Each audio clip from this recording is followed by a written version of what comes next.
The spotlight was a warm liquid gold, bathing Jocelyn Davenport in its glow as she stood at the podium. The ballroom at the Dallas Fairmont was a sea of black ties and glittering gowns, the air thick with the scent of expensive perfume and the low hum of 1,000 conversations. This was the annual Texas Women in Business Gala, and Joss, at 45, was its queen. Her company, Davenport Media, was the undisputed titan of digital marketing in the South, and tonight she was presenting the Innovator of the Year award. This award, Joss began, her voice smooth and confident, resonating through the cavernous room, is for someone who embodies the future of our industry. Someone with a fire, a hunger, and a vision that is simply undeniable. She paused, her eyes scanning the crowd until they landed on a table near the front. There sat Ava, her protégé, her star. At 24, Ava was a supernova brilliant, beautiful, and fiercely ambitious. Joss had found her 2 years ago, a diamond in the rough, an intern with more talent in her little finger than most of Joss's senior executives had in their entire bodies. She had taken Ava under her wing, mentored her, molded her, treated her like the daughter she never had. She came to us as an intern, Joss continued, her voice filled with genuine pride, and in 2 short years, she has revolutionized our social media division, doubling our engagement and landing 3 of our biggest accounts. She is more than an employee. She is family. A ripple of applause went through the room. Joss smiled warmly. It is my profound honor to present this year's Innovator of the Year award to a young woman I am proud to call my protégé, Ava Sterling. Ava rose from her seat, a vision in emerald green silk. She glided to the stage, her smile wide and dazzling. But her eyes, if you looked closely, held a flicker of something else. Something cold, something calculating. She embraced Joss, a brief, theatrical hug that felt more like a collision of ice and fire. "Thank you, Joss," Ava said into the microphone, her voice sweet as honey. "I wouldn't be here without you. You've given me everything."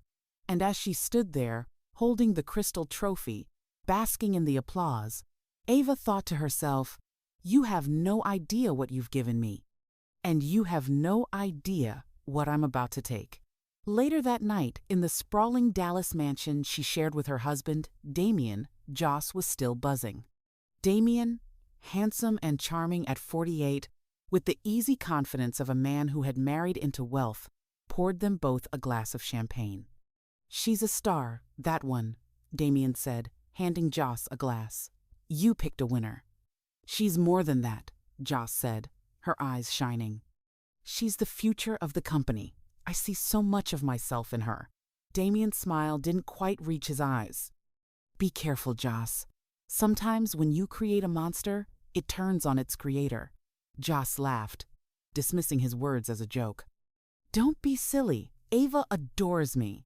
But later, as she lay in bed, she couldn't shake a feeling of unease.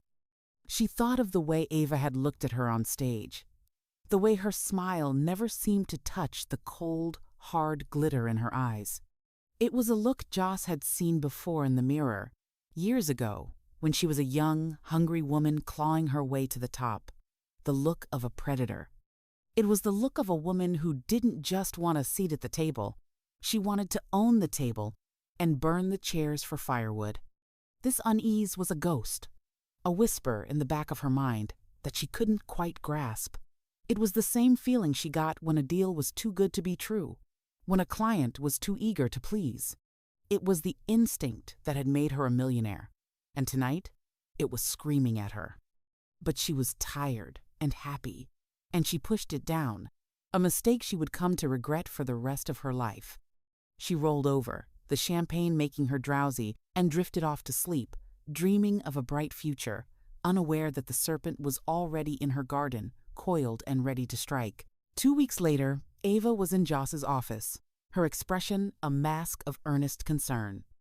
"Joss, I've been running the numbers on the new Phoenix project," she said, sliding a tablet across the polished mahogany desk. I think we're underestimating the market potential. If we triple our ad spend in the first quarter, I project a 200% return on investment. Joss looked at the data. It was aggressive. Reckless even. But Ava was passionate, persuasive. It's a big risk, Ava. The biggest risks have the biggest rewards, Ava said, her eyes gleaming. You taught me that. Joss hesitated, then nodded. Okay, do it. I trust you. You won't regret this, Ava said, her smile brilliant. That night, Ava didn't go home. She went to a sleek, minimalist apartment in Uptown, an apartment Joss didn't know existed. Inside, she opened her laptop and began the second phase of her plan. For months, she had been meticulously copying files from the Davenport media servers, client lists, financial projections, marketing strategies, every piece of proprietary data that made the company a giant. She uploaded the final batch to a secure, encrypted server, a digital war chest for the empire she was about to build. Then she made a call. It's done, she said, her voice low and steady. I have everything. On the other end of the line, Damian Sterling's voice was a nervous whisper. Are you sure about this, Ava? She's my wife. She's a means to an end, Damian, Ava said, her voice devoid of emotion. Just like you. Now, did you secure the funding? Yes, he said. The investors are in. They think they're investing in a subsidiary of Davenport. They have no idea it's a competing company. Good, Ava said. Keep playing the part of the devoted husband. I'll handle the rest. She hung up, a cold smile playing on her lips. Damian was a fool, a weak, greedy man who was easily seduced by the promise of a younger woman and a bigger fortune. He thought they were partners. He had no idea he was just another pawn in her game.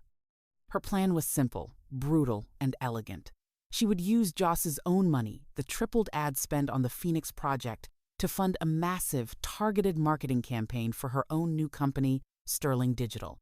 She would launch on the same day as the Phoenix project, using Joss's own strategies against her, poaching her clients, stealing her market share, and leaving Davenport Media in ruins. And Damian, her secret weapon, would provide the inside information and the initial funding to make it all happen. It was a declaration of war, a war that Joss didn't even know had begun.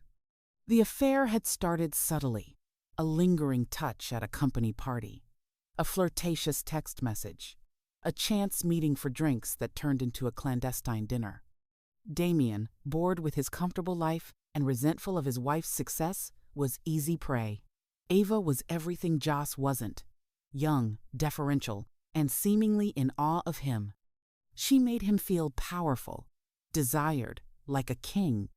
Joss is brilliant, Ava would say, her hand on his arm, her eyes wide with admiration. But she's so intimidating. You must feel like you're living in her shadow. It was the perfect bait. Damian, whose own business ventures had all failed, leaving him to a life of managing his wife's portfolio and sitting on charity boards, swallowed it whole. He started feeding Ava information tidbits at first, then entire strategic plans. He saw it as a way to get back at Joss, to prove that he was a player too. He had no idea he was handing Ava the keys to the kingdom.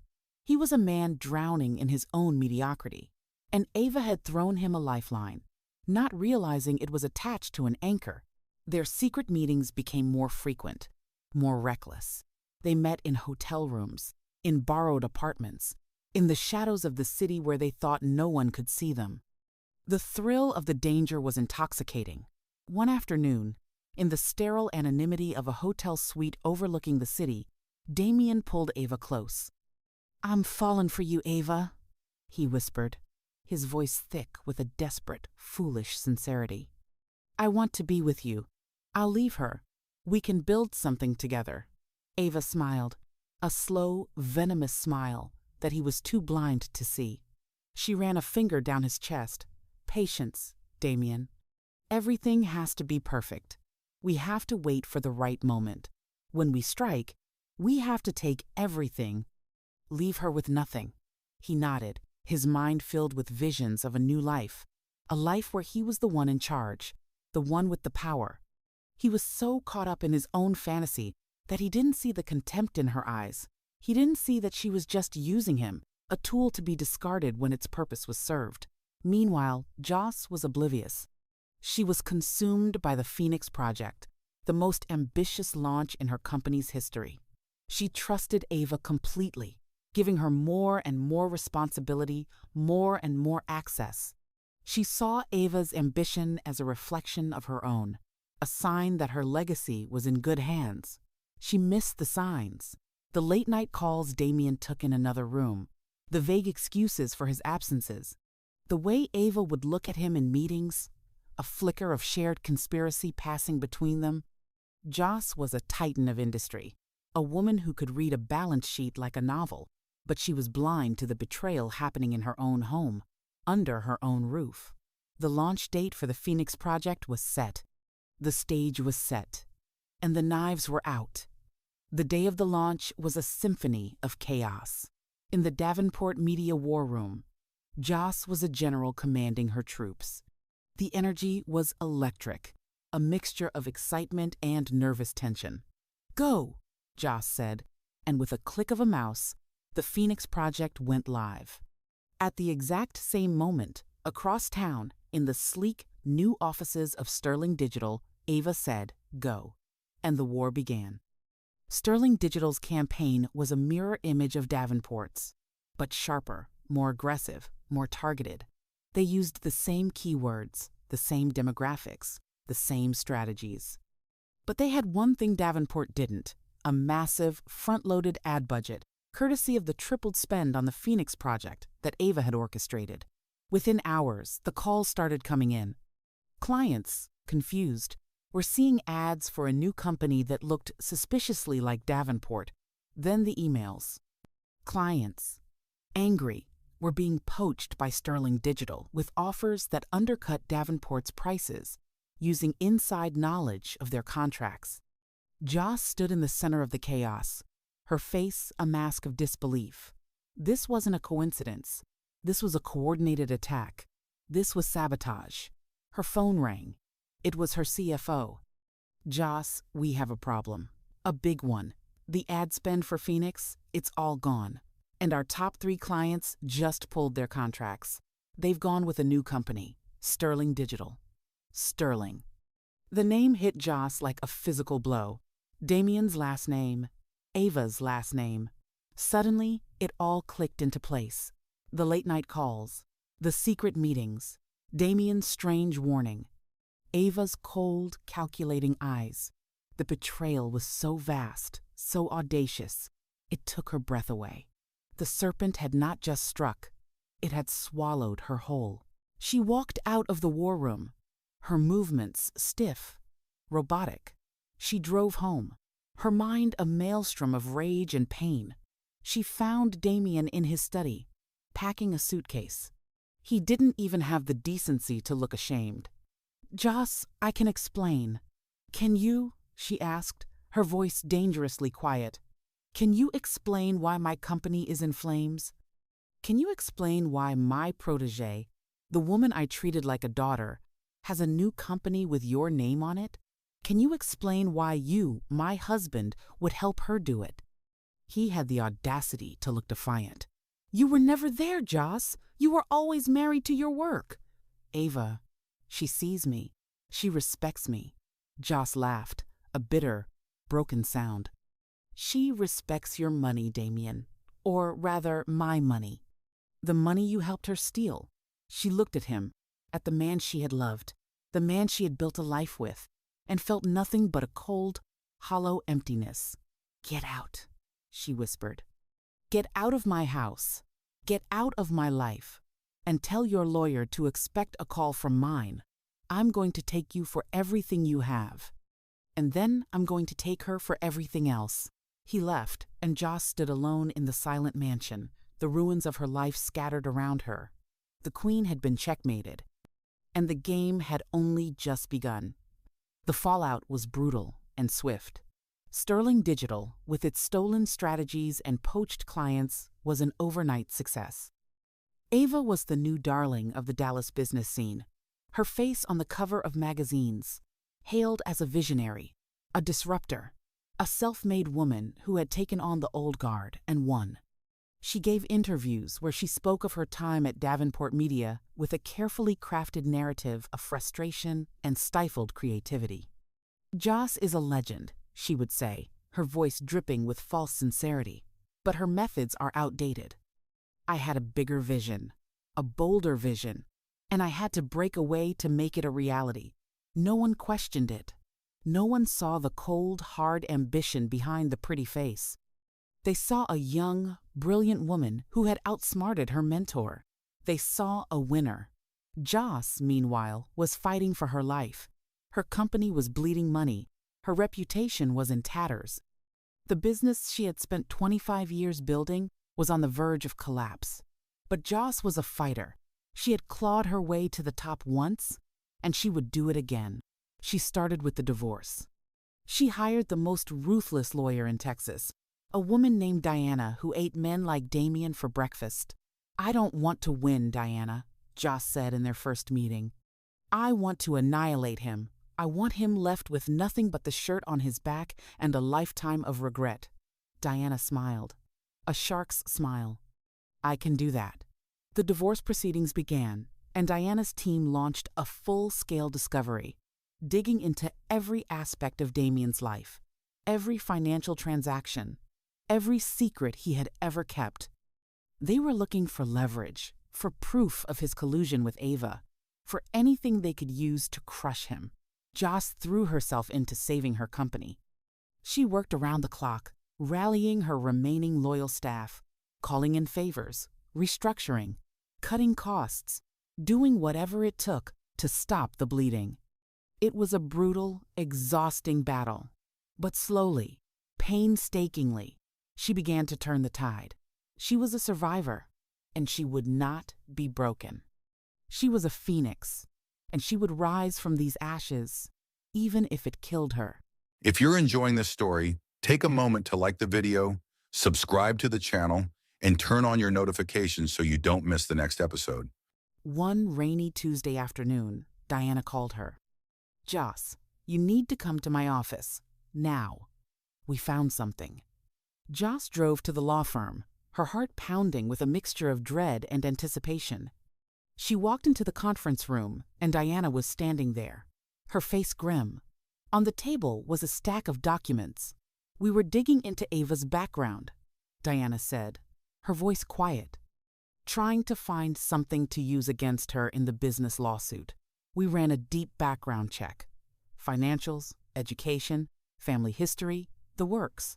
She pushed a document across the table. It was a birth certificate. From 24 years ago. From a small, private hospital in a town Joss hadn't thought about in decades. The mother's name on the certificate was Jocelyn Davenport. The father's name was listed as unknown. Joss stared at it, her mind refusing to process what she was seeing. Then Diana pushed another document across the table. It was an adoption record. The child, a baby girl, had been adopted by a couple named Sterling, Ava Sterling. The world tilted on its axis. The air left Joss's lungs. The conference room, the city skyline outside the window, Diana's concerned face, it all dissolved into a blur of static and white noise. 25 years ago, she had been a scared, broke 19-year-old girl with a secret she thought she had buried forever. A baby girl she had given up in a closed adoption, a decision that had haunted her every single day of her life. Ava, her daughter. The protégé who had betrayed her, the woman who had stolen her husband, the rival who was trying to destroy her company, was her daughter. The pieces of the puzzle clicked into place with a horrifying, sickening clarity. This wasn't just business. This wasn't just a simple affair. This was revenge. A cold, calculated, 24-year-long revenge plot. "How?" Joss whispered, her voice a raw, broken thing. "How did she find me?" "We don't know yet," Diana said gently. "But we will." The question is, what do you want to do with this information? Joss didn't know. Her mind was a whirlwind of conflicting emotions, rage, grief, betrayal, and a deep, primal ache of a mother's love for a child she had never known. She had dreamed of this moment, of finding her daughter, of explaining, of begging for forgiveness. But she had never, in her wildest nightmares, imagined it would be like this. She had to see her. She had to talk to her. She found Ava at the Sterling Digital offices, in a corner office that was a near-identical replica of Joss's own, down to the modern art on the walls and the view of the Dallas skyline. Ava wasn't surprised to see her. She sat behind her desk, calm and composed, as if she had been expecting this moment her entire life. "How did you know?" Joss asked, her voice trembling. "I've always known," Ava said, her voice as cold as ice. "My adoptive parents told me when I was 16. They gave me your name. It wasn't hard to find you. The great Jocelyn Davenport, a legend. My mother." She said the word mother, like it was a curse. The revelation was a physical blow, and for a moment, Joss felt the floor give way beneath her. The daughter she had mourned, the daughter she had prayed for, was the architect of her ruin. "Ava, Joss began, her heart breaking. "I was 19. I was alone. I had nothing.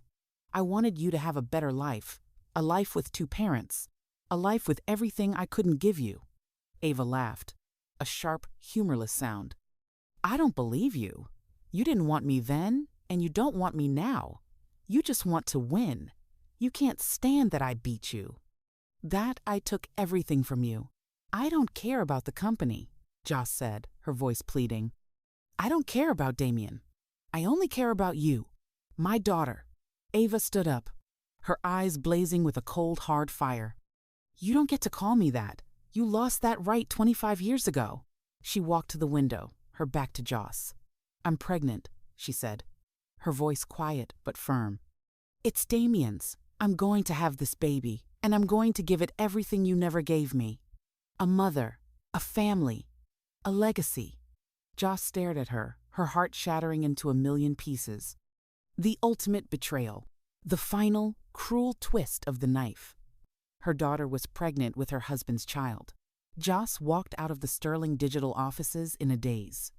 The city, the sounds, the people, it was all a distant, muffled roar. The pain was a physical thing, a crushing weight in her chest that made it hard to breathe.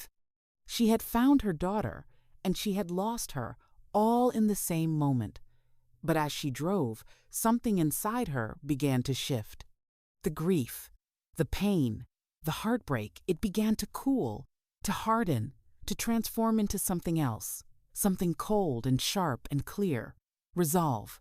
Ava was right about one thing. Joss was a winner.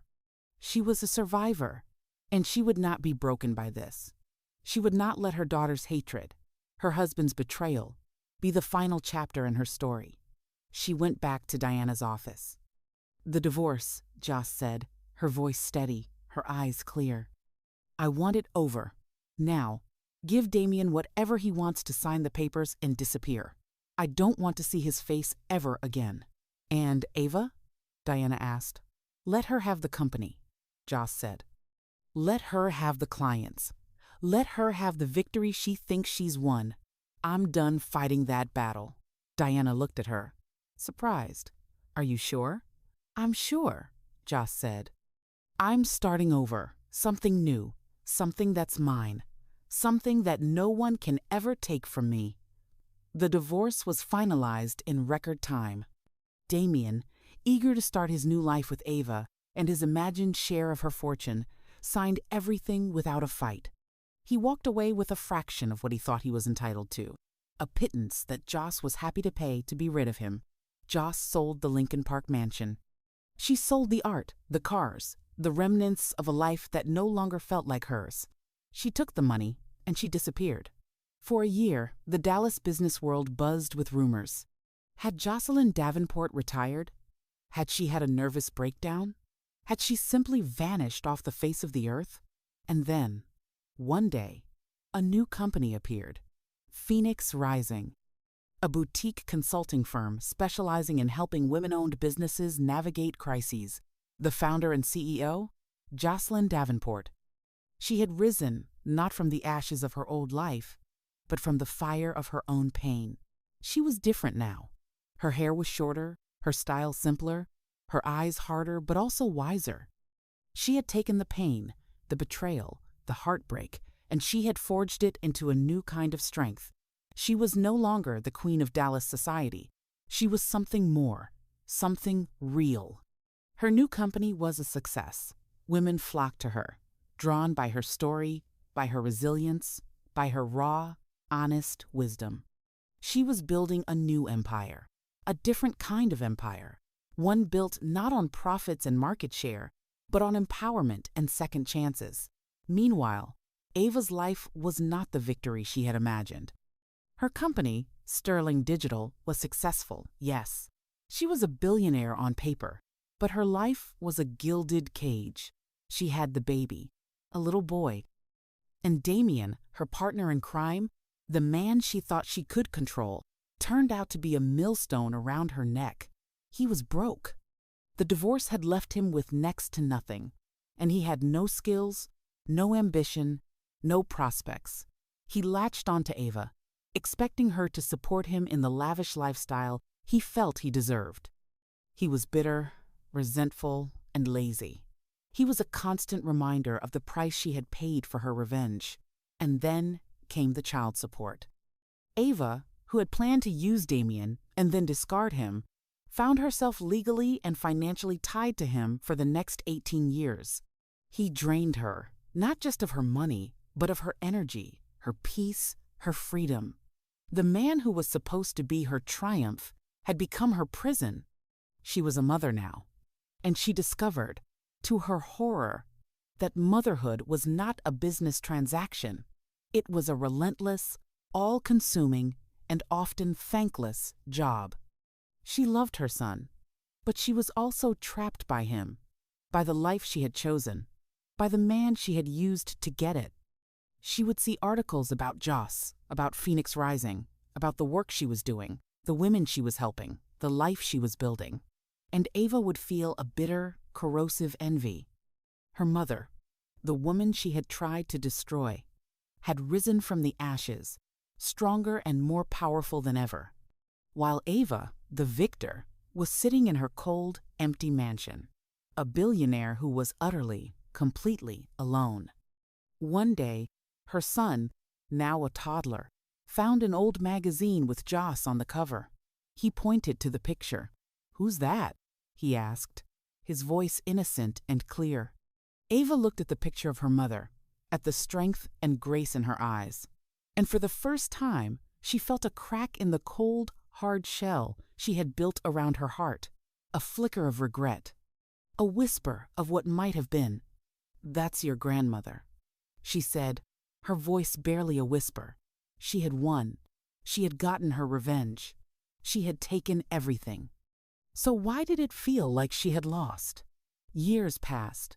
Ava's son, named Ethan, grew into a quiet, observant boy. He was the center of her world, but he was also a constant, living reminder of her choices. Damien remained a leech, his presence a toxic cloud over their lives. He did nothing but spend Ava's money, his bitterness growing with each passing year. The lavish parties at their mansion felt hollow, the designer clothes like costumes, the billion-dollar company a monument to a victory that tasted like ash. Her victory was a prison of her own making, and she was its only inmate. If you're enjoying this story, take a moment to like the video, subscribe to the channel, and turn on your notifications so you don't miss the next episode. Ava's success was undeniable, but her happiness was a phantom. She watched Joss from afar, her mother's company, Phoenix Rising, becoming a national symbol of female empowerment. Joss was celebrated, admired, loved.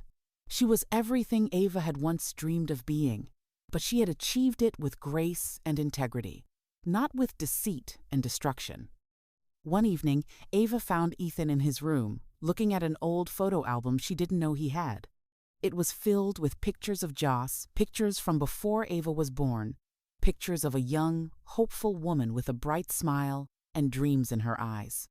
He had found them online, printed them out, and created a secret history of the grandmother he had never met. "Mom," he said, his voice soft, "why don't we ever see her?" The question, so simple, so innocent, shattered the last of Ava's defenses. She looked at her son, at his wide, curious eyes, and she saw the legacy of her choices.